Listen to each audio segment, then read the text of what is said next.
The warning signs pointing to serious construction concerns ahead of the Florida building collapse is prompting other condominiums nationwide to think more carefully about their structures. But preventing disaster may not be such an easy task, especially when it comes with a hefty price tag.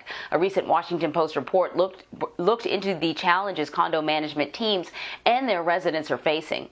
So Tim Craig is one of the authors behind the article, joins me now. He's a national reporter for the Washington Post. Thanks a lot for joining me this morning. You know, I had read some, really interesting stories about some of the people living in that tower getting, $100,000 bill saying, listen, pay up. Maybe you got to take out a loan, but we got to get this work done. Most people don't have an extra $100,000 laying around, especially if you're retired. How widespread are these condo construction problems across the country, and how concerned should people living in these buildings, some of these buildings, be? Well, industry experts caution that the actual collapse of a building like that is still extremely rare. So they don't want people to panic or feel like their building is in imminent danger of collapsing. But they do note that across the country, there are like 160,000 different condominium associations, ranging from small buildings with only a couple of units to, massive large buildings that you see in many cities and suburbs that can have, 500-600 units in them.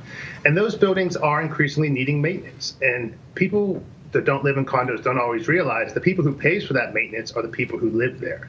It's a collective ownership where if the bill comes due, it's up to the residents who live there and the condo owners themselves to come up with the money to pay for their repairs.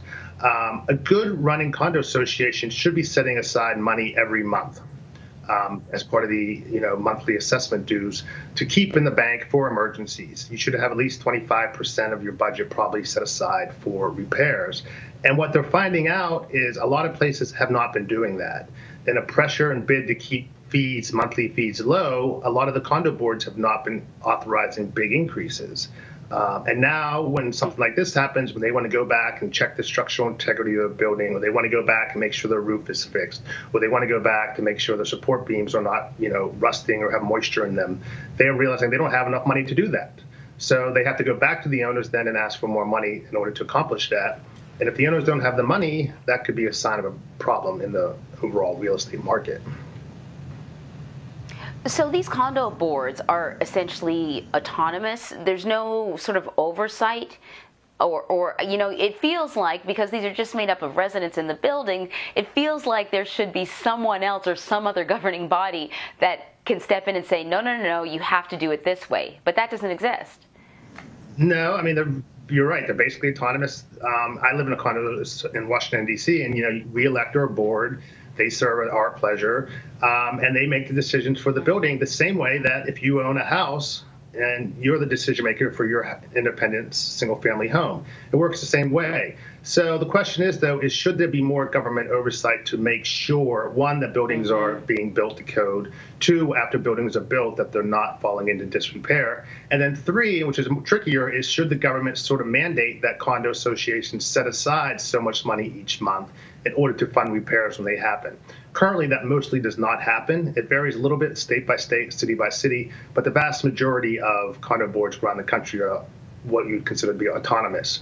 Now, there is one little area where they do sort of, assure some, at least de facto regulation. That is mortgage companies. Before you get a mortgage to buy a condo, increasingly, especially like the Fannie Mae, Freddie Mac, and federal housing assistance mortgages, they will require that they will look at the condo board's books to make sure that they're at least in somewhat working order with finances before they issue a mortgage on the property, because at the end of the day, the mortgage companies really are the owners of many of these units until the mortgages are paid off.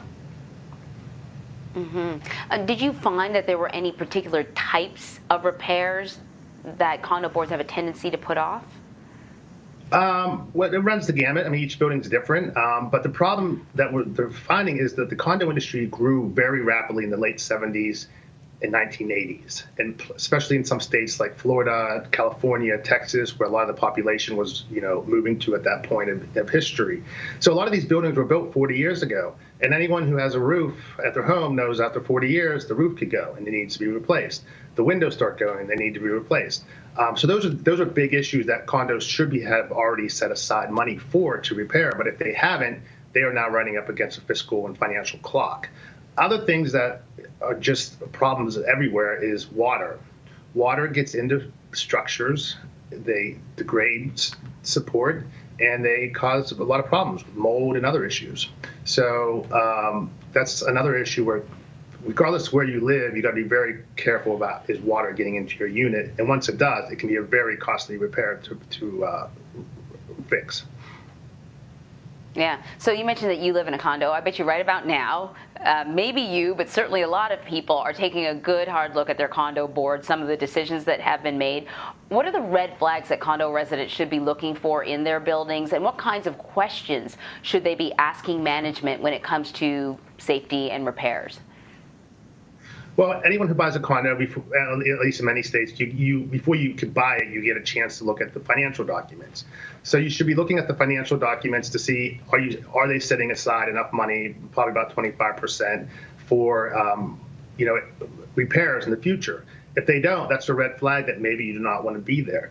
Does the HOA monthly fee seem too low? A lot of times developers will build a building, and they will, in order to sell it, they will keep the monthly fee low to make it more attractive.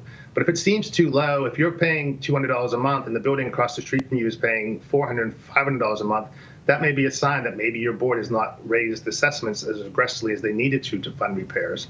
And then also you should have something called a reserve study, which is where you actually hire an expert to come in and say, okay, this is how long we think your window is going to last, and this is how much money you should have set aside to fix them in 5 years. Okay, this is how long we think your roof is going to last, and this is how much money we think you should have set aside in 10 years to fix that.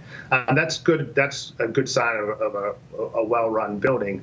But at the end of the day, that still does not mean that there may not come an emergency down the road where the board has no choice but to ask the residents to come up with thousands of dollars perhaps to make the repairs. Tim, this is all really good advice. The first condo that I bought, I'm sure they gave me all of those financial documents. I probably flipped through them, didn't even know what I was reading really, and liked the view, and so went ahead with it. So you're giving people information that's probably going to make a huge difference. It's a hard thing to grasp, especially if many condo owners are first-time home buyers. It's hard for them to grasp too what they should be doing when they purchase condos. Yeah, I'm really happy you joined us this morning. Thank you, Tim. Thank you very much.